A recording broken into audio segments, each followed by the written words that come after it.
We have the most anticipated South Carolina football season since when? I'm going to let you guys fill in the blank. Since Spurrier? At least since 2018, coming off 9-4 and an Outback Bowl win over Michigan. Definitely at least since then. And we got Chris Phillips on the line for the next hour to talk South Carolina football. We continue our series of fall camp previews live with you. We've got Clemson coming up a little bit later today. I know. That's a bad word, but I brought it up anyway. We've got Clemson coming up at noon Eastern time. But for the next hour, Chris Phillips, the Spurs Up Show and SEC Unfiltered. Chris, how's it going, man? Mark, I appreciate you having me, man. It's a pleasure to chat with you. I know it's been a little bit, but I know you and I both went through a move, so it feels good to be settled in and locked in. And obviously, as soon as we stay in football mode, but as soon as you hit August, it's just a different feeling, right? It's in the air. Hey, we got football starting today, by the way. It may not be everybody's cup of tea with it being preseason and it's the Raiders and the Jaguars, but to some degree, football's football, my friend. So, it's a lot of fun, man. I mean, the business momentum for us is through the roof, and obviously the content's bleeding out the eyeballs, I like to say, and that's because football season is creeping up close. We're now less than a month away from kickoff. Heck, if you're anything like me, you're excited to watch Vandy on the island in just 23 days or so. They'll take on Hawaii.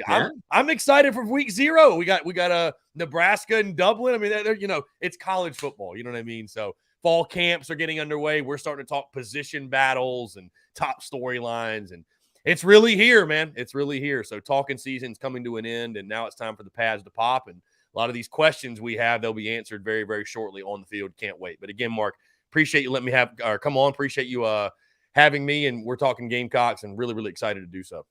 I know a lot of SEC haters are eager to see that one Vanderbilt game because they'll probably go out there and lose, and they can say SEC's 0-1. Come on. Right. It's really not that good of a conference. Hey, we're big Clark Lee fans over here, so I'm pulling hard for Vandy in that one. I loved his comment at SEC Media Days to say, we want to be the best football program in the country. Yeah, why not? Hey, why not? Shoot your shot, man. That's what SEC Media Days is for. I see a guy like Mike Leach, and I understand he's Mike Leach, and he can get away with it, but I'm like, the podium's yours. Use it to your advantage. Why have this six word opening statement? You know what I mean? Like, be like Clark Lee, be like Shane Beamer. Use it to your advantage. So, no doubt. Hey, before we start diving in on the Gamecocks, I just want to make sure that everybody knows where to find you. You've got a number of platforms, a number of initiatives that we've got listed there on the banner, but just want to make sure the best way for people to lock in on your work. Yeah, so at the Spurs Up Show, obviously it's all of our Gamecocks coverage, Gamecocks entity, if you will. We're on social media, Facebook, Twitter, Instagram, YouTube, TikTok, anywhere you can find anything, we're there. Also, the podcast drops Monday, Wednesday, Friday on iTunes, Spotify, Stitcher, Google Podcasts, everywhere you can find podcasts. I also run a daily live show called The Daily Crow, which airs noon to 2. And again, that streams live on Facebook, YouTube, Twitter, and Twitch. And we take questions, comments, calls as well. So it's really an interactive banter type show that is really led by the caller, the commenter, the consumer. And that one's a lot of fun. Think of Paul Feinbaum for South Carolina almost. We have a blast with that. Also, yeah, I appreciate you bringing it up, Mark, the SEC Unfiltered initiative. We've sort of shifted gears with what that's going to be. Right now, we're building that out as a podcast network where we're going to have 14 shows.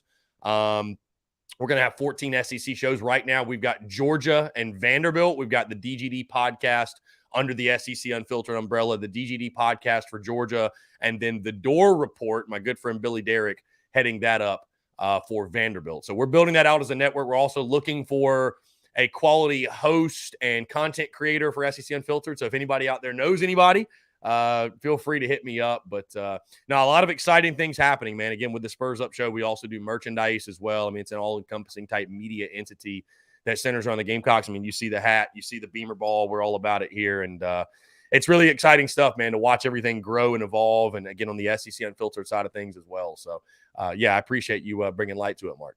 Chris, your buddy, is it Billy Dorr that does the Vandy podcast? Yes. You must be one tough dude to put up with football every week.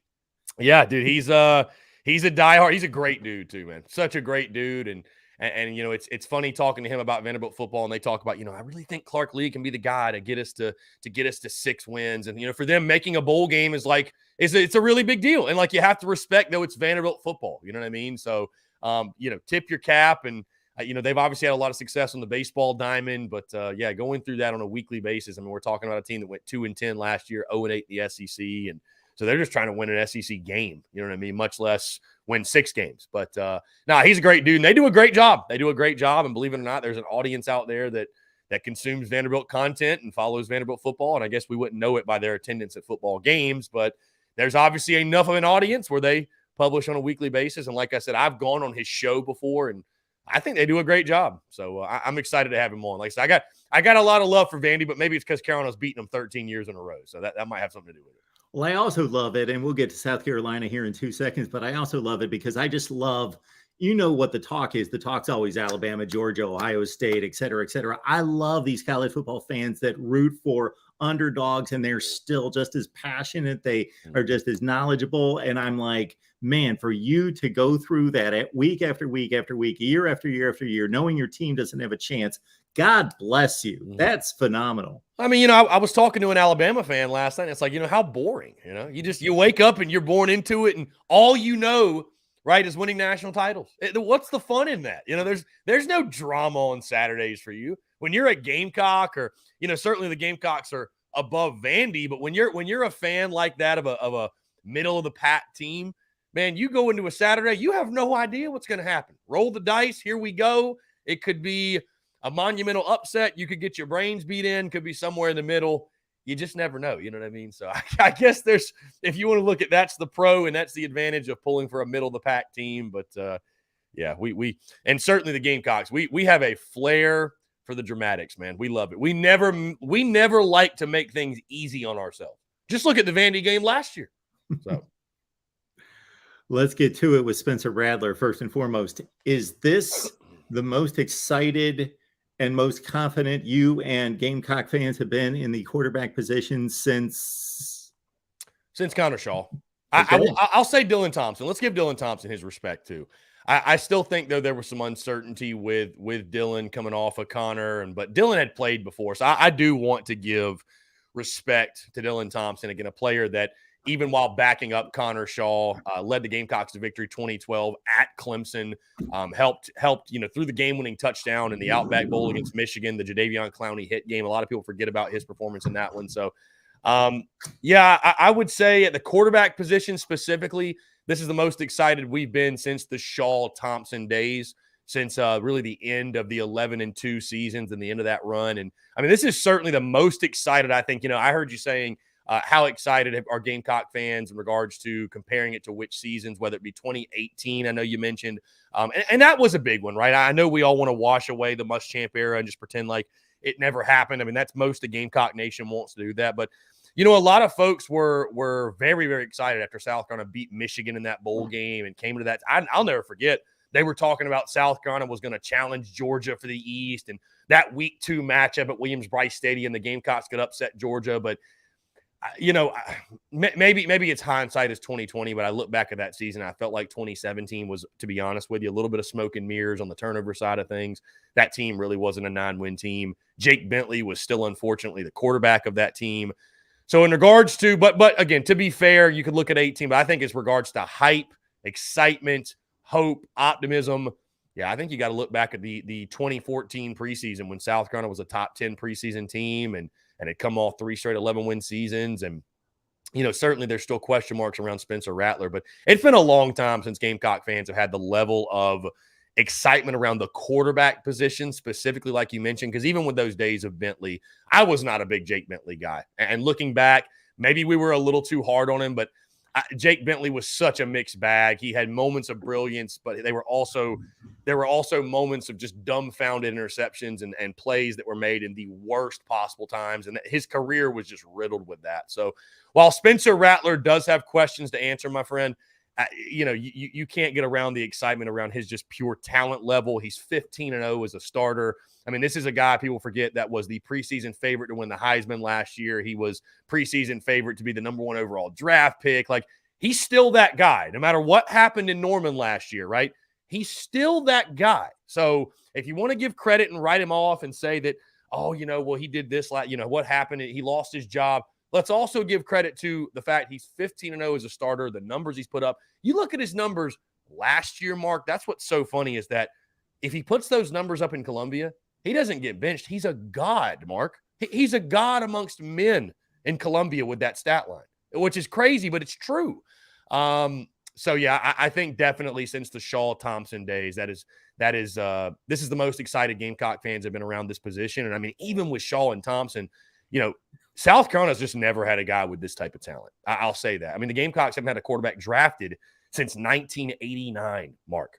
Those are facts. So even with Shaw and Thompson and Garcia and these other guys, haven't had a quarterback drafted since Todd Ellis in 1989. So I think that trend changes this year. And again, what rival fans, and I talked about this last night, what rival fans have to understand is this. South Carolina fans, you see all the merch and everything, the Beamer Rattler stuff. South Carolina fans are not fired up and excited because we have these unrealistic expectations that he's going to go win the Heisman or that he's going to be first team all conference. South Carolina fans are fired up and excited because Spencer Rattler is so much better than anybody we had on the roster last year. Like, it's just night and day different. So I think that's where a lot of the excitement, the optimism's coming, and you think, okay, South Carolina went 6-6 last year with 4 different guys starting a game under center, and Mark, 9 different players threw a pass last year for the Gamecocks, if you can wrap your head around that. So you think last year, okay, we went 6-6 in the regular season with a bowl win. With that carousel, what can we do now with a legitimate gunslinger under center? That's why Gamecock fans are excited. And yes, certainly, like I said, back to your point, I think since 2013, maybe 2014, this is the most excitement we've seen for that position. When has that ever been accomplished? 4 different players starting at quarterback, 3 games each, and you go 7-6, win a bowl game in that conference. And there's no way there's a team in college football that had 9 guys throw a pass. There's just no way. There's just no way. I mean, it's people insane. Are searching out New Mexico State and UNLV. I mean, there's just we had everybody from quarterbacks to punters to defensive linemen to receivers. I mean, everybody got to touch it and throw it last year. Everybody. So whether it's a numbers evaluation or you can kind of give us a narrative of what it looks like without going to the extreme of a Heisman season for Spencer Bradler, what does a successful season look like to you out of him? That's a great question, Mark. And I look at it because I don't know that I put numbers on it statistically. I mean, you certainly can. Loosely, I'd say, over 3,000 yards passing, as close to 30 touchdown passes as possible. Keep the interceptions single digits. But for me, when I look at a successful season, I'm glad you bring this up because very, very shortly on our show, what we'll do is leading into kickoff, we'll do position unit previews. So I'll go through each position unit and talk, of course, all the guys within that unit. I'll grade the unit, talk most approved, best overall. And then I'll talk season will be successful if. And this will sort of be the topic of conversation. For me, for Spencer Rattler, a successful season is simply him having a season good enough to where he is a draft pick, like a top 3 rounder, we'll say. Because I think if he's a top 3 rounder, he had a good year. Like the numbers took care of themselves. You know what I mean? Whether he throws 31 touchdowns or 29 touchdowns. Like if he doesn't just hit 30, like it's not like he had a bad year, right? What's good for Spencer Rattler is good for South Carolina. And so him having a quality enough season to be selected highly in the NFL draft, that will in turn turn into big things for the Gamecocks. You know what I mean? So it's, a lot of people are looking at the single season passing yards record, which was set by Dylan Thompson, by the way, just over 3,600 yards. I don't have the exact total pulled up. I don't think he hits that this year. I do think Spencer Rattler will have a good season. I think he's a guy, again, Mark, that has a chip on his shoulder. I think what happened, we've talked before, what happened in Norman could be one of the best things that ever happened to him because he got humbled, right? This is a guy that went through his entire life, his entire career, everybody telling him how great you are and you walk on water, you can do no wrong. He got brought down to earth a little bit and realized, hey, I got work to do. I got to get better. And Shane Beamer's talked about it. He's coming with that attitude of being a great teammate and I got to get better. You know what I mean? So he's got a lot to prove nationally. He's got a lot to prove to himself. He's got a lot to prove to everybody, right? And so he needs to put his best foot forward and play his best football. He's got a lot to prove to the NFL. So I think as long as his name is getting called in the NFL draft, it will be a successful season because all the numbers will take care of themselves. I will say I expect him to go over 3,000 yards, though. Again, I think somewhere between the 25 to 30 touchdown passes range. And again, if you can just keep the turnovers, keep the interceptions single digit, keep the turnovers as a whole single digit, I think that's a successful year. I mean, anything beyond that is gravy. And if he does break the single season passing yards record, great. I'd love to see him throw for 5,000 yards, right? But I don't look at it as like, well, if he's not first team all conference or if he's not going to New York for the Heisman, well, he just didn't live up to the hype and the expectations.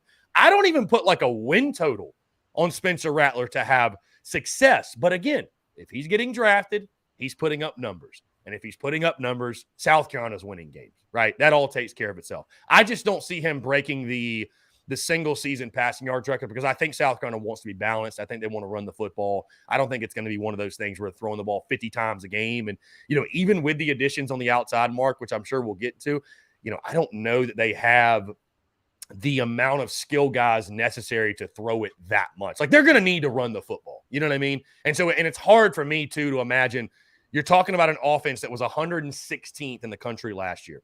116th in the country last year. They're going to go from that to a quarterback breaking the single season passing yards record. That just seems a little aggressive. That seems a little aggressive to me. But I think if Spencer Rattler has the type of season that I'm talking about and has a successful season, you will see the Gamecocks win 7, maybe 8, maybe more games. So again, what's good for Rattler is good for us. And if he has a good year, so will the Gamecocks. I really believe that the Gamecocks will go as far as 7 takes them this year. So, Chris, you're bringing up win totals, and as Biscuit started this out here in the live chat, this schedule, it's a killer schedule. It's plenty. Man, tough. Hey, listen. We had a string. We had a consecutive year string where South Carolina had like the toughest schedule in the country. Mark, nothing can faze me on that schedule anymore. Like it's hard. It's the SEC. It's hard. I will say though, to your point, the thing that's scary about this schedule is this: the way it sets up in the sense that you could get to the bye week and not have an SEC win yet. That's what's scary. And I think for South Carolina to go 7-5 or better, because I've had a lot of my buddies out there in media, or I've seen a lot of picks. There's a lot of folks out there that are picking the Gamecocks. 7-5, Mark, is just sort of the safe, quote unquote, the safe pick for South Carolina, right? It's like they didn't have a great year. They didn't have a terrible year. 7-5. That's just sort of, and I don't want to say it's the lazy pick or the easy pick, but it's sort of the typical pick you're seeing. It's the safe pick. But I'm seeing a lot of folks picking Carolina to start 3-4, 0-4 in SEC play. And they're expecting the Gamecocks to beat Mizzou, Vandy, Florida, and Tennessee 4 in a row to get to 7-5. I just don't see that happening. I think that's asking way too much. And Mark, think about this. I would turn it on you and ask you this. If South Carolina, because here's the thing, there'll be no shame in losing at Arkansas. I've picked that as a loss. There'll be no shame certainly in losing to Georgia. I've picked that as a loss. For most out there, there'd be no shame for South Carolina to lose at Kentucky. Kentucky, you'll be favored, right? I've picked that as a win, but it's a toss-up game for sure. There would be no shame in losing to A&M. They're going to be favored by you. You've never beat them before. But Mark, what is going to be the mental state of this football team if they're 3-4 and 0-4 in SEC play? What's going to be the mental? Because I can tell you this, I'm sure within the building, Shane Beamer will handle things accordingly. This fan base is going to be in pure panic mode if Carolina gets to the bye week and is 3-3, and for lack of a better way of putting it, doesn't have a quality win. You don't even have a quality win, and you're halfway through your season. You know what I mean? So I think starting 4-2 or better, I think is pivotal. Again, I've got the Gamecocks beating Kentucky. I don't think you're on that level yet to beat Georgia realistically. I think Georgia's going to be elite again. I really do. I've got Georgia going undefeated, believe it or not. I think they lose to Bama in the SEC title, but I think Georgia is legit again. I don't think they win the national title, but again, anyways, I think you need to split Arkansas or Kentucky. You know what I mean? And I picked the Gamecocks to beat Kentucky partly because I think Kentucky's a little bit overrated, but also, again, going back to the Spencer Rattler thing, it's like, if you're the Spencer Rattler that I know of, if you really are that guy, maybe this is unfair to say, but you don't lose to Kentucky. I'm sorry. You just don't. You just don't. And I think it'll be a great game. I think it'll be a great game between the battle between Rattler and Levis. But like you mentioned, Mark, the schedule, because of how it sets up, right? You swap out Kentucky and Vandy, where they're just located on the schedule. I think there's a lot different feeling about the schedule because it's like, okay, we're getting to the half point 4-2. We've got an SEC win under our belt. We feel good. I just, and I don't question that, we saw it last year.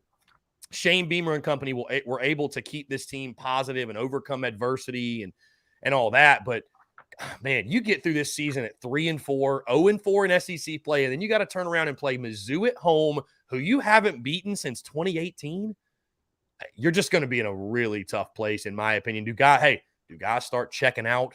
Do players start opting out? We haven't heard about opt-outs that much this preseason, which has been kind of surprising.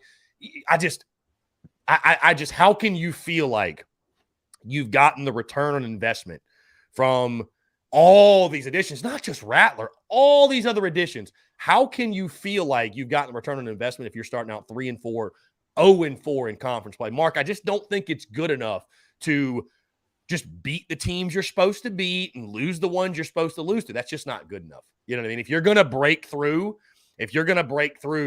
I think you need to beat an Arkansas or a Kentucky. Get an SEC win under your belt. I'm not even saying you got to beat an A&M or a Georgia, but you just can't start 0-4 in SEC play. I just don't know.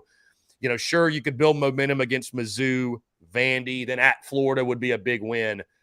I don't know, though. I feel like it's asking a little bit too much to ask this team to go from 0-4 to 4-4 in conference play and hit that 7-win mark. So I think to hit 7 or better, I think you got to split Arkansas and Kentucky.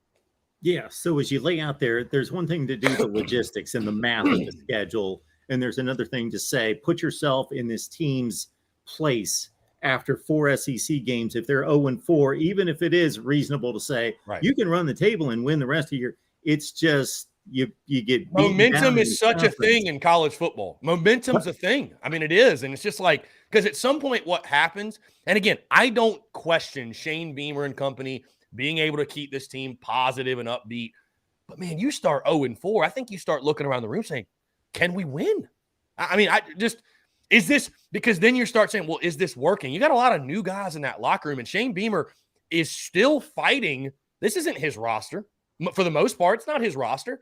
So I think the biggest thing people don't give credit to is like last year, what's so impressive, excuse me, with a lot of times with a first-year coach, you'll have players, if you're not winning at a high level, and especially if guys aren't playing, say, well, what is this coach talking about? What is he saying? This BS isn't working. I'm going to go back and do my own thing. So changing the culture, that's what people talk about, getting everybody to buy in. And they've done a great job. But like you said, man, you sit there, you're staring at 0-4.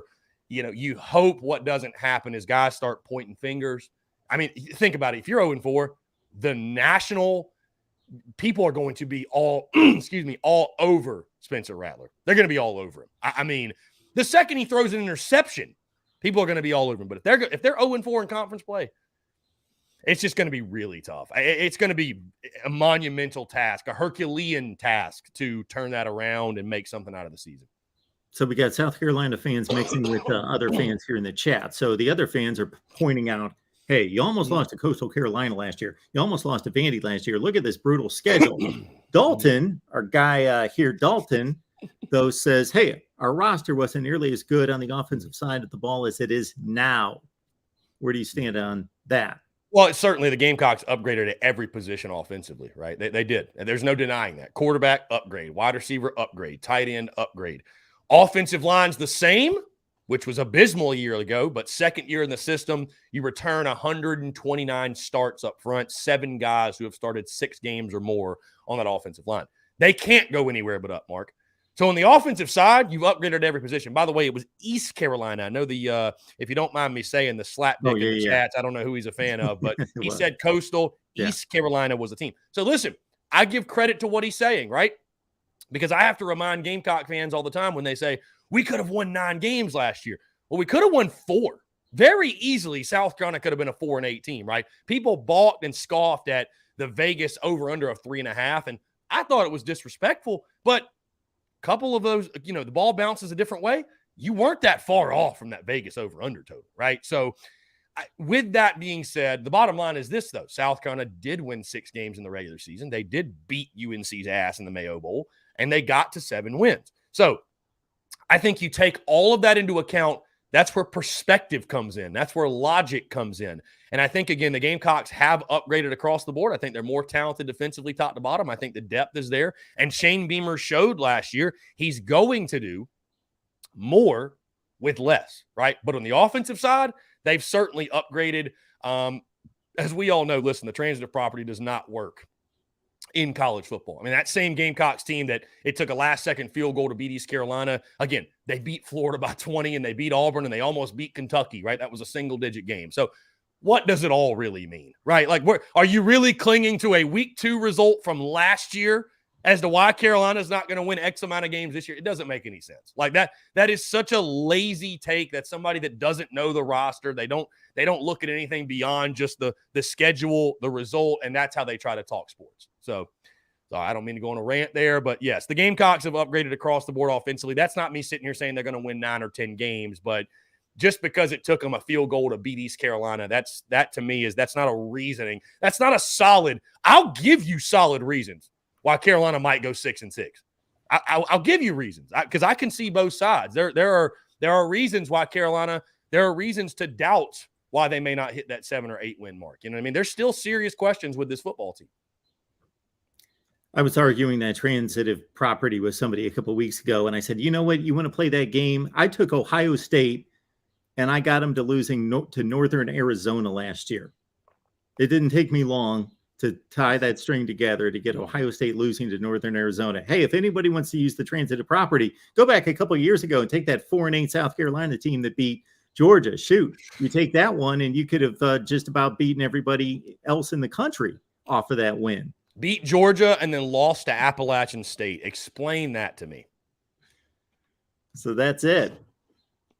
So where are the big concerns? What threads of information, video clips are you looking for over the past next month before that first game to feel better about this football team in key areas? Mark, on a side note, just I joke with people, but it's so true. It's funny how football moves the needle because I'll post a highlight from a baseball game or a basketball game, like an actual on the field game, and it does well, right? It gets a certain amount of views. I could post a video of tomorrow fall camp begins. I could post a video of Spencer Rattler throwing a football into a net, and it'll break the internet. You know what I mean? So like, it's crazy how that happens, but. I don't know if there's really any specific clip or video or intel from fall camp that's going to make me feel like, oh, well, that question's answered and we don't have to worry about it because it is fall camp, right? We're not going to know until you go hit somebody else. I think the areas of concern, I mean, listen, I try my best, again, to be the voice of reason, the voice of perspective, and just keep people grounded because I think it is important. And I think it's healthy to have realistic expectations. That's not saying don't be excited, don't be hyped. Listen, as a Gamecock fan, you should be hyped. I am hyped. I wouldn't be rocking Rattler's name on my merch, Beamer's name on my merch, if I wasn't hyped and excited about what these men are going to do for South Carolina football. With that being said, when you look at the question marks on this team, you got to start with the offensive line because I don't give a damn. You added Rattler, you added Wells, you added Stogg, you got Bell back, you got Juju, you got Marshawn, Cory Rucker's added. You go down the list, all these guys. If the offensive line is as bad as it was last year, none of it matters. And you're fighting to get to 6 wins yet again. We're talking about a line that gave up, 32 sacks a season ago, one of the worst in the country at running the football, right? And it was mind-boggling, Mark, at times, right? I mean, the most inexplicable loss last year, I think, was the game at Mizzou because Mizzou ranked dead last in the conference. They gave up 227 yards per game on the ground. South Carolina ran for 56 yards. It made no sense, right? And so you return all these guys, you got all this experience, but I think you and I would agree, Mark, experience at times can be a little bit overrated because it's like I'd rather have a 5-star freshman who has incredible upside than a senior who ain't worth a damn. I'm sorry, but like experience isn't everything. But with that being said, there are a lot of guys on that offensive line who have played good football. There were a lot of guys on that offensive line that were on that 2020 team that paved the way for Kevin Harris to lead the SEC in rushing. So you think second year in the system. Also, here's a key tidbit. Greg Atkins, the offensive line coach, missed a lot of last season with health issues. He's back. He's healthy. He's good. Having him there in the fold week after week, I think, should help this team. And again, just second year in the system under Marcus Satterfield should help. Other concerns offensively, I think it comes to just Spencer Rattler. And is he going to play at the level we hope and expect? And just how good is he going to be? Running back, I think you have questions to answer there, but I feel like those will be answered. You've got enough quality bodies to find out who RB1 is. Really, Marshawn Lloyd and his status is the big question there. And I think if he pans out the way we hope, that will help answer a lot of the questions with that room. I still think at wide receiver, I think you still have questions there. Listen, Josh Vann broke out. I don't think he's getting enough respect going into this season. Antoine Wells is a guy that's being very highly touted, the record setter from James Madison, but he's never taken a snap in the SEC. You know what I mean? It's a lot different going from James Madison to SEC football. Cory Rucker's another one. Hey, I saw he was on a preseason award list. He's coming from Arkansas State. This is not Arkansas State. You're not going to see DBs that you saw at Arkansas State. So is he going to pan out? And to be on those guys, right? Jaheim Bell needs to show he can do it on a week-in, week-out basis. I think he can. But people love Jaheim Bell. Yeah, I mean, he's a Swiss Army knife type of guy, but he just needs to show it. He just needs to prove it, right? That he can be, our fans were upset. He's not an all-conference guy. I'm like, well, look at his numbers. I mean, he didn't put up crazy numbers last year. He didn't really become Jaheim Bell until that bowl game, I feel like. So he needs to do it on a week-in, week-out basis. And they just need to show offensively, with Marcus Satterfield calling the plays, that all these weapons are going to come together. That's the big thing. I don't think anybody doubts that the individual pieces, the Gamecocks have them offensively. It's just, will they come together and the sum of those parts be what is a top 50 productive offense and offense scoring 30 points per game or more? I think that's the magic number for Carolina. And then defensively, Mark, my questions lie around number one, stopping the run. You couldn't do it worth a damn last year. You just could not stop the run. And you got a lot of guys back, similar faces on that defensive front. Shane Beamer, I don't know if you've heard this, by the way, Mark, has gone out multiple times and said, defensive tackles are the strength of our football team, which I kind of sat back in my chair and was like, okay, this is different. This is different. Now, if you're saying that run defense better be improved. You can't just tout that all preseason and that run defense not make somewhat of an improvement. I'm not saying being one of the best in the SEC, but the Gamecocks were near the bottom. Linebacker has been a question mark forever. Listen, you get Sherrod Green back from injury, which I think is huge. A freshman, Stone Blanton, figures to be in the mix. You got Mo Kaba back. You got Brad Johnson back. But the linebackers have been an eyesore for South Carolina over the past, I'd say 5, 6, 7 years. I mean, Carolina's always kind of had like a guy that's sort of the thumper in the middle, but as a whole, the depth there, I think they've been part of the reason why you haven't been able to stop the run. And then we feel good about the secondary, right? Cam Smith's leading the group. But my big question with the Gamecocks defense back there, you lose Jalen Foster, who was your All-American safety, your turnover getter, had 6 interceptions. You insert Devontae Reed, who comes from Central Michigan. Again, never played in the SEC before, so we don't know what he's going to be. And then my big question for the defense is just, you lived off turnovers last year. You made a living. A lot of games swung in Carolina's favor because of a timely turnover. Will South Carolina's defense be able to produce turnovers at that rate? And if they can't, can they still be a productive defense? Can they still be a defense good enough to complement this offensive attack? Again, that's looking at, because I think there's 3 ways, Mark, to look at this season. There is the pessimistic view, there's the garnet glasses optimistic view, and then there's the realistic view. So like what I try to do is try to give both sides, because if you just listen to that tidbit and you heard nothing else, you think, God, Chris thinks this team's going to be terrible. But I think there's real question marks of why this team could take a step back. I think there's real reasons why this team could take a step forward. I think the truth lies somewhere in the middle, right? It's unrealistic to expect that all the questions that I just mentioned, they're all going to work out in Carolina's favor. I think it's also unrealistic to say that all those questions are going to work out negatively. The truth will probably lie somewhere in the middle. Some of the things will exceed expectations. Some of the things will fall short of expectations, and some will kind of fall right there in the middle. But I think there are real question marks around Carolina football, which is why I've set the worst case for Carolina. I say 5-7. Realistically, I'd be shocked if this team won less than 6 games. I just, unless there's injuries, which knock on wood, there are none. If there's no injuries, I'd be just completely floored if Carolina went worse than 6-6. But I put the best case at 8-4. I think there's too many question marks to say this team's going to win 9 games or more. Because basically at that point, you're saying Carolina wins all their swing games. And that's just unrealistic to me. So, I know that was a bit of a long-winded answer, Mark, but I feel like probably you having me on your show, you've gotten used to long-winded answers at this point. But that's why we got you here, Chris. We want to hear from you. Yeah, but again, I will very quickly bring a Gamecock fan back down to earth and be like, hey, because I just think it's healthy, Mark. Like, I'm on Shane Beamer's side. It's year 2. They're not going to have all the answers yet. Carolina's not where Georgia is. They're not where A&M is. They're not where, Alabama is. They're not even probably where like a LSU is, right? Like there's Tennessee. There's still questions there, right? But on that note, if the Gamecocks are going to, why can't the Gamecocks, I'd say, be this year's Arkansas? Why can't they break out and win 8 games, 9 with a bowl win? I mean, why can't it happen? The pieces are there, but some of those question marks I mentioned have got to work out in Carolina's favor.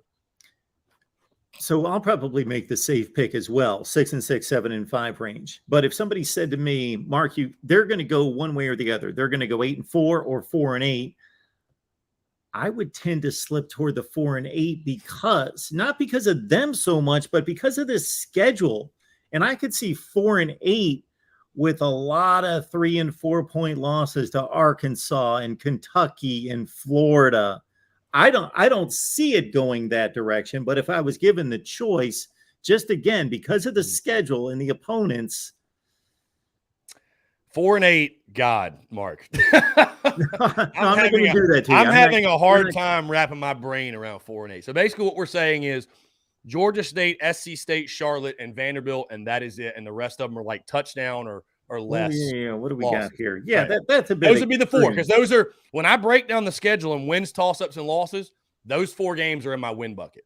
So basically, but see, that's what I'm saying is I just think it's unrealistic to say that Carolina is just going to lose every other game. Now, I understand for the sake of the conversation, what do you think is more likely, 8-4 or 4-8?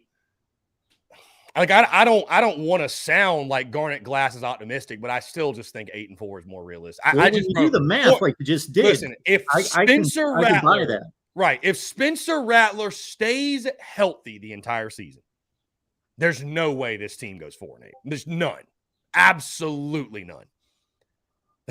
I'll say this. I will say this. Now, this is a little bit of a different hypothetical, but I've told people, I presented this hypothetical months ago. I said, 2 situations. One, you can sign this dotted line and you have an 8-4 season guaranteed. I'm not going to tell you who you're beating, who you're losing to, but 8-4 is locked in. You'll go into the season knowing you're going 8-4. Or the second hypothetical, the second situation is this. You can roll the dice. And the amount of people that said they'd roll the dice was baffling to me.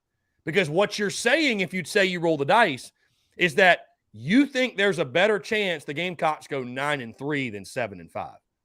And for me, I don't agree with that. I think South Carolina probably is about a 7-5 team. I think that's fair. I don't know if you saw this, Mark. I picked the Gamecocks to beat Clemson. That's where my 8th win comes. I've got Carolina pulling the upset. I think for the first time since 2013, the Gamecocks had the better quarterback in that game. And I look at Clemson now. Listen, they're still a very, very good football team. They're elite on the defensive side, but a lot of moving pieces. I see them as being mortal. And I think I know the game, is at their place. I know the game's at their place, but I think Clemson is mortal, and I think they've got other issues, and they don't have a quarterback. And I think South Carolina, if they can withstand on the line of scrimmage, I don't see why they couldn't pull the upset. It's college football, man. It's crazy. When does it ever go chalk? You know what I mean? So, 4-8's aggressive, Mark. 4-8's aggressive. That's just what I'll say. 4-8's well, when you lay really it out aggressive. the way you did, I totally get it. I totally get it because those 4 wins that you just they're those should be double digit, right? Those should be double digit. Automatic. I mean, I think the toughest of those 4 is probably Georgia State. Honestly, I think that the season opener, Sean Elliott. There's a lot of intriguing storylines in that one, but the season opener, Sean Elliott. I think he'll have his team ready to play, and there'll be a lot of emotions that night. And, just the first game for a new team, new offense, new quarterback, things it could be like a slow start. I could see it being very uncomfortable early. I could see it being a close game at half. I do have the Gamecocks winning that game by 20, but Georgia State's probably the one I go into the season. If you had to ask me which one do you have most concern about, I'd say Georgia State. I think Carolina will just completely wax Charlotte and SC State. And then Vandy, at that point, Carolina's clicking. I think there'll be a lot of points scored. I like Clark Lee a lot, don't get me wrong, but it ain't going to be a 1-point game again. I'll just put it that way. So, well, I'm looking at the chat, and I'm seeing some folks mention offensive coordinator needing to cut Spencer loose, open it up. Well, Marcus Satterfield's on the hot seat, no question. The Gamecocks OC. Again, anytime you got an offense that finishes 116th in the country, That's going to come with the territory, right? You're getting paid a lot of money to put just a decent product on the field, not even an elite one, a decent one. And South Carolina's offense was anything but decent a year ago. Now, granted, towards the end of the season, great performance against Florida. The Mayo Bowl, I think, really, it helped some people get over the fact that he was coming back. And after that bowl game, it was a no doubt he was coming back, especially the way they game planned in that one, bringing DeCarrion Joyner out. And, I mean, the offensive explosion, was incredible.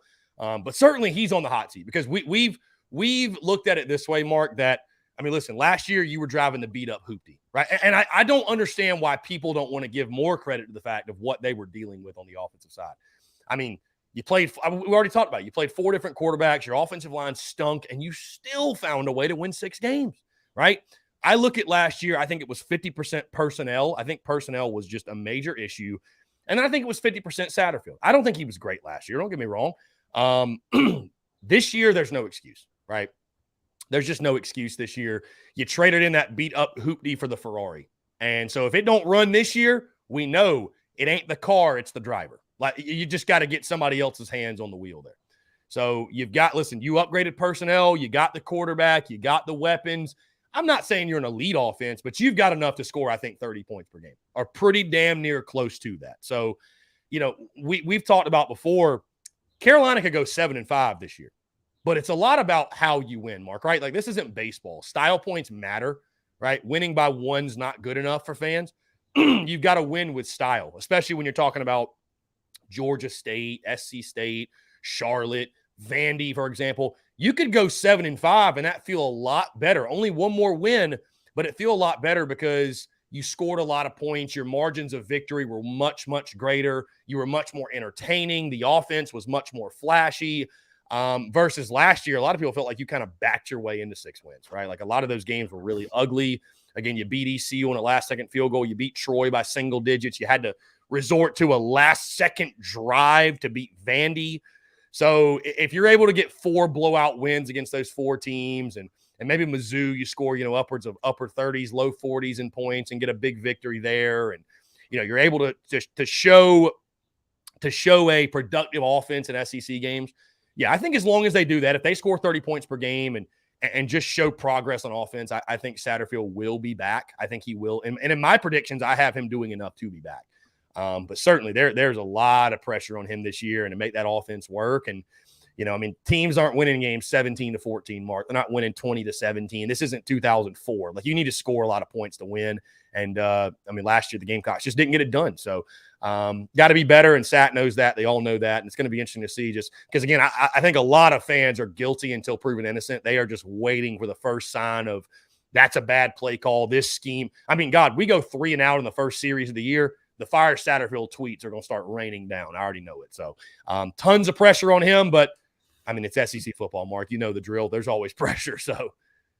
Chris Phillips, follow him on Twitter at CPhilly19. There you see the shows, the Spurs Up Show, at SEC Unfiltered, and the Daily Crow, 12 to 2 Eastern, correct?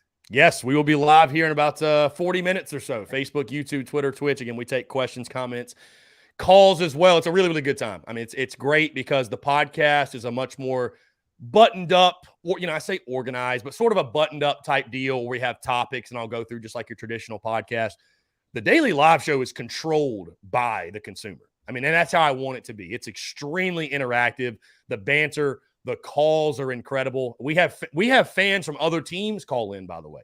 We had a Tennessee fan call in 2 days ago. We've had Kentucky fans. We've had Clemson fans call in and troll the show. We've had Georgia fans. We got fans of all types, all kinds that'll call in. We had a Texas fan call in like a month ago. So it's a lot of fun. It's an opportunity for those who consume our content to let their voices be heard and voice their opinions and ask questions. And yeah, we have a blast with it, man. So yeah, noon to 2, Monday through Friday. And the podcast, like I mentioned earlier, drops Monday, Wednesday, Friday, iTunes, Spotify, Stitcher, Google Podcasts, literally everywhere you can find a podcast, you can find it there. So, Chris, you made a mention of if this team gets off to a slow start, Shane Beamer is going to be selling the message to players he did not recruit for the most part. It's only one class in the room that is his. Most of the roster recruited and signed by Will Muschamp. So what is he? We know that especially in this conference, recruiting's the lifeblood.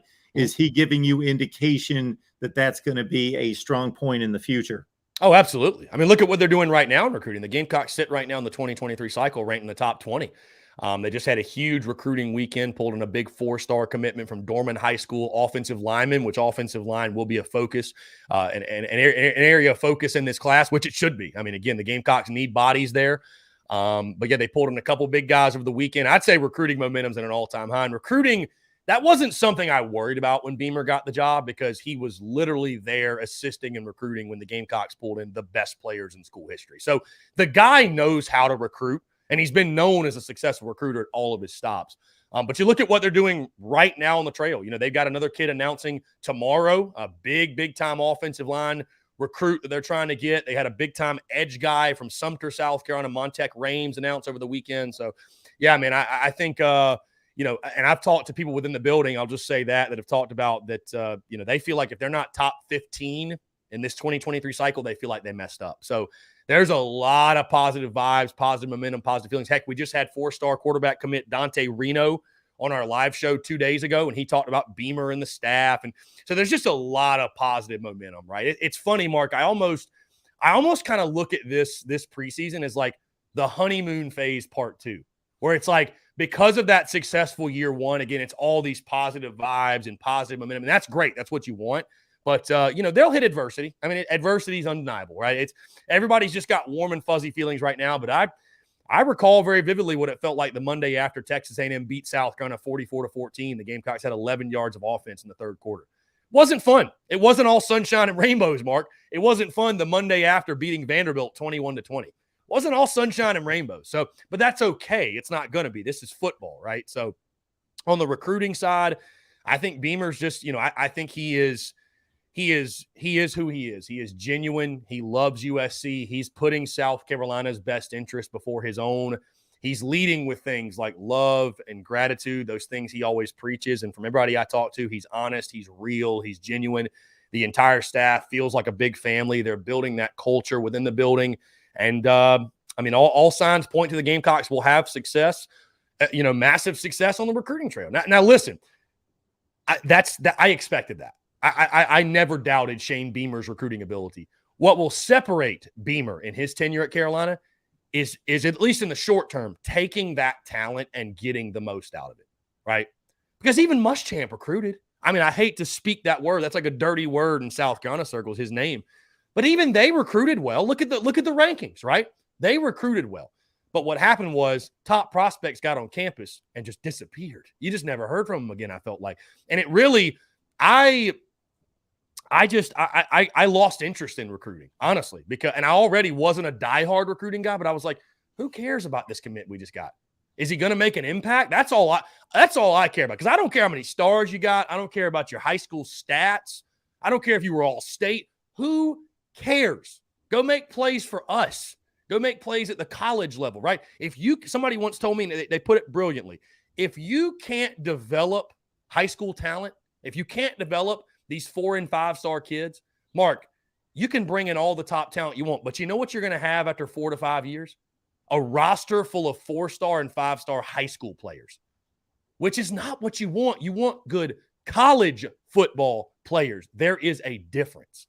So I think early, that's what's going to separate Shane Beamer and company. And I feel like, you know, if they're able to have more success on the field, you win 7 or 8 games this year, you'll continue to see recruiting change. I think Carolina's going to continue to get in the living rooms of these top players, these top prospects. And I think Shane Beamer, again, he's a guy that deep in his soul believes in Carolina. He believes in what it can be, not what it has been, what it can be, because Shane Beamer's seen it firsthand. Mark, he was in Atlanta with Steve Spurrier when the Gamecocks went to the SEC championship. So he believes there's no reason why they can't get back to that. And I feel the exact same way. I have nothing but positive vibes and positive feelings and high hopes and expectations moving forward with Beamer at the helm in regards to recruiting. The only thing I can think when you bring up Muschamp, and I'll bring up the dirty word one last time, is that I think this guy has proven over his tenure at Florida and South Carolina that he needs somebody else. Not that he's not involved in recruiting as a defensive coordinator, but give me the players, hand Muschamp the whiteboard, have him scheme up the defense. That is the expertise right there, scheming up defenses. It was just maddening, Mark, because again, you look back at the recruiting rankings and they brought in top 20 classes, at minimum top 25. And it just it felt like, you Pick Six Previews. I got his magazine sitting right here. One of my good buddies, Brett Ciancia. He's gotten his magazine every year, like a conversion rate of which teams do the best job of taking the talent in their recruiting classes and winning games and who does the worst. Carolina was like second to last in those rankings, which meant they were getting talent. They were doing the least with the talent they got.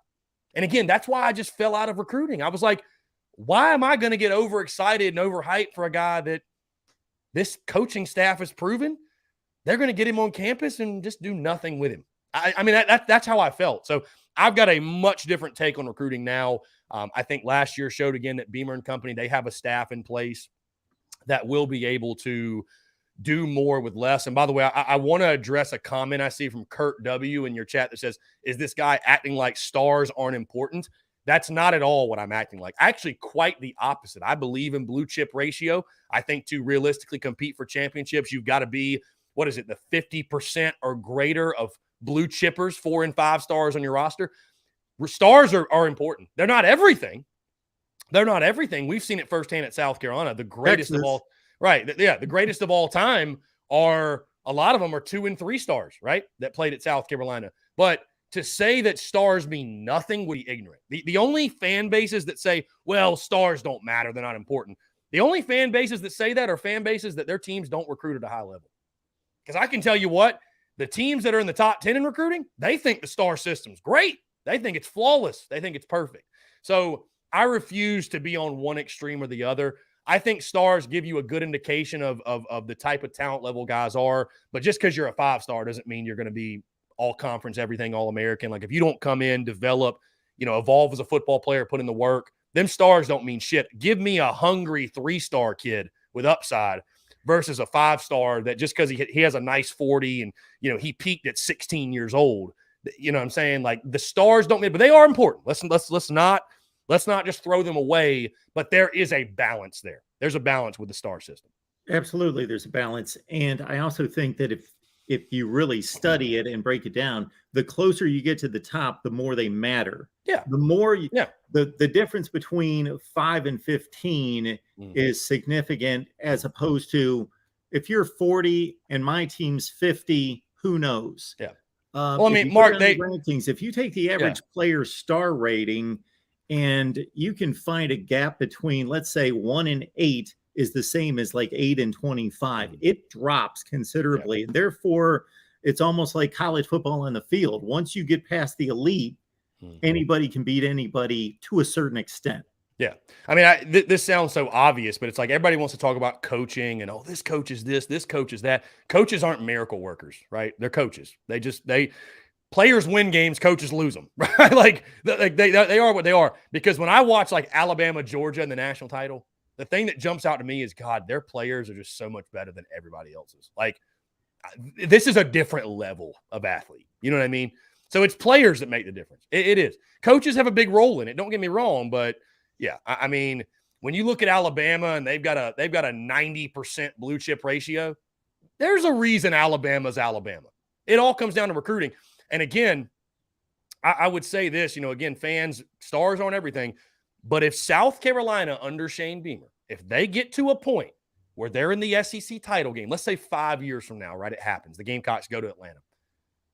It will be because we will look back and say recruiting changed. South Carolina elevated their recruiting significantly. They went from pulling in classes 20 to 25 to, at minimum, I'd say 10 to 15. That will be the reason, because players play the games. And on the surface, that doesn't sound like a difference, but that is a difference. A huge difference. 10 and 20, it's a huge difference. But then you got to develop them. Right. Sure. But what's crazy too, though, is that under Steve Spurrier, they weren't recruiting at that level yearly. They had that one class in 2007 that was ranked 7th, and they had a couple top 20 classes. Don't get me wrong, but the class that Marcus Lattimore signed in 2010, that class was ranked 25th. But they were able to couple with the 5 stars they pulled in were names: Gilmore, Jeffrey, Lattimore, Clowney. Garcia was a piece of that 07 class. And then guess what they did? They took 3 stars like Melvin Ingram, DJ Swearinger, Connor Shaw. Hell, Dylan Thompson was a 2-star, and they got the most out of him. Patrick DeMarco was a 2-star, caught a touchdown in that SEC title game. So there's a mix. I'm not saying that, if you don't recruit at a top 10 recruiting level, you don't have a chance. But again, at the end of the day, it's players that play the game. And the team that has the best players, they're typically going to win. So you got to go get those guys. Jimmys and Joes, not X's and O's. I'm just saying that. And you got to love what you're seeing as a Gamecock fan. If South Carolina especially finishes, if they finish top 20 in recruiting this year, because I think it's a chicken or the egg conversation with recruiting. You need great players to win games, right? But you need to also show progress and win some games to attract better players. Because these good players don't want to go play for a dog shit team. I'm sorry, but 5-star Nicholas Harbor, or whatever his name is, the number 1 player in the country, he don't want to go play for a team that's going 6-6. He wants to go somewhere he can go compete for a title. Because that team that's competing for a title, he's going to get the most exposure. Scouts are going to be watching his every move, and he's going to get to the league. And he's also going to win in the meantime. You know what I mean? Like, they're not going to. Jadeveon Clowney chose South Carolina because they had just gone to the SEC title. And he felt like, I can go here and help them take the next step and win big. So, it's a balancing act. It's a balancing act. But I think Shane Beamer I think he's doing everything on the recruiting trail to take that next step and make it happen in the long run. I just pulled up the 247 Sports team talent rankings, total team talent rankings. That's the composite of the entire roster in the recruiting rankings. Alabama's 1, Georgia's 2, Ohio State's 3, Clemson's 4, LSU 5, and Oklahoma's 6. That is the entire playoff. That is the history of the college football playoff, those 6 teams. Yeah. That's proofs in the pudding, as we like to say, Mark. Proofs in the pudding. That's it. Again, stars, they don't matter to the fan bases of the teams that don't recruit at a high level. But they do matter. They do matter. When you look at the SEC, it appears to me Alabama and Georgia have separated. Vandy's bottom rung. Right. And then 3 through 13, sure, you can think, man, Texas A&M should be near the top. Maybe LSU, maybe Missouri near the bottom. But really, wide open. Yeah. Wide open. Yeah. I think the Gamecocks, again, because you can make every excuse in the book, Mark, about the schedule and, maybe Rattler's not as good as they say. The offensive line this and the defense that. But at some point, if South Carolina under Shane Beamer, they want to be one of those teams, you got to have a breakout season. You got to go win 8 games this year. You got to break some of these streaks and these trends you got, right? You got to break the trend against Kentucky. Maybe you got to beat Arkansas and Fayetteville. You got to snap your 3-game losing streak to Mizzou. You need to beat Texas A&M. You've lost 8 in a row to them and never beaten them before. You need to snap a 7-game losing streak to Clemson. You got to break through at some point, right? If you're going to take the next step, and it took Spurrier a while to do it, right? Let's keep that in mind, too. It took him a while. They had some early success, won the Liberty Bowl in year 2, had a nice, 8-win season in that second year. But years 3, 4, I believe 5, it was a struggle. It was a struggle winning 6 games. Spurrier was never really able to find his quarterback. It was a carousel between Blake Mitchell and Savell Newton and Chris Smelly. And then you had a freshman Garcia who I don't think was ready. Obviously, he was a knucklehead. We have him on our show every Monday. So it's going to take time. Be patient. But at some point, a signature win's got to happen, right? And so I don't want to heap all the expectations in year 2, but what the transfer portal has done, it has changed, I think, the whole rebuilding idea, right? Where it's South Carolina landed a Spencer Rattler. Normally for a coach before transfer portal was a thing, in recruiting, you're probably not pulling a guy like that in recruiting until year 3 or 4, until you've really shown progress and, you know what I mean? Built your culture. So you could argue South Carolina is a little bit ahead of schedule in that regard. Again, I'm not saying all that to say have unrealistic expectations. If they don't win 8 games, it was a failure. But like you mentioned, it's wide open. Who's going to take it? Because like you said, we know Georgia and Bama are at the top, and we know Vandy's at the bottom, right? Who's going to take it? Who's going to take the 3 spot? Who's going to take the 4 spot? The SEC hierarchy thing is a big deal. That's why I think it's important for example, a South Carolina to take advantage of a Florida that has a first-year coach. It's important for the Gamecocks at home against Tennessee to reverse that trend against the Volunteers and beat, because South Carolina and Tennessee are kind of in similar spots. Two programs that are trying to have positive trajectory, and that the result of that game matters. It matters for those two teams, right? In regards to the hierarchy. Kentucky, they're getting picked preseason to finish second in the East. Result of that game matters. If Carolina is ever going to get back to even getting close to sniffing where Georgia is, they've got to beat Kentucky, Mark. They got to beat Kentucky. You can't lose to Kentucky. You can't lose to Mizzou. You got to beat Mizzou, right? There's just certain games you got to win. And again, this is an opportunity this year, right? We can make every excuse in the book, but at some point, you're going to come into a year and say, okay, you got to break out, or either you're going to be stuck at 6-6 forever. You know what I mean? Which we all want more than that. So maybe this year is the year. I hate to put these crazy lofty expectations on Beamer and company so early, but on the other hand, you got all the pieces. And now you've got the quarterback, which is the most important position on the field. So maybe it'll happen this year. I mean, you got the opportunity there. I mean, like Arkansas, for example, week 2 is a fantastic opportunity. Great opportunity. I know our fan base is excited for it. Unfortunately, I feel like a lot of people are putting all their hopes and expectations on that game. It's like, all right, if this season's going to be worth a damn, Carolina's got to beat Arkansas. I don't think that's the mentality people should take. But I will say this, Mark. I've labeled Mizzou as the most important game of the year. To me, to have a successful season, you got to beat Mizzou at home. If you lose that one, we got a whole other set of issues. Arkansas is the biggest swing game, where it's like, losing to Arkansas won't wreck your season. I picked you to lose. But if you beat Arkansas, all bets are off. Carolina becomes the sexy thing in the SEC. Watch out for the Gamecocks. Week 3 against Georgia at home, all bets are off. Willie B will be shaking, right? All bets are off.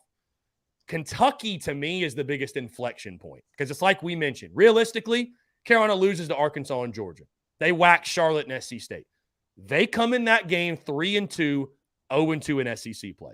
And I think the result of that Kentucky game will just tell you a lot of like which directions this season goes. The biggest inflection point. You beat Kentucky, okay, shot at 7-8 wins, it's there. You lose to Kentucky, and like we mentioned, you get off to a 3-3 start, 0-3 in SEC play, and then you go into the bye week, Mark, with a lot of questions. You talk about Satterfield, his job status, his seat will be boiling if Carolina hadn't won an SEC game yet. Again, does the finger pointing start? The fan base will be in full meltdown mode. So that Kentucky game, it may not be the most important, but it is a massive, massive ball game on that schedule. So again, there's a lot of opportunity.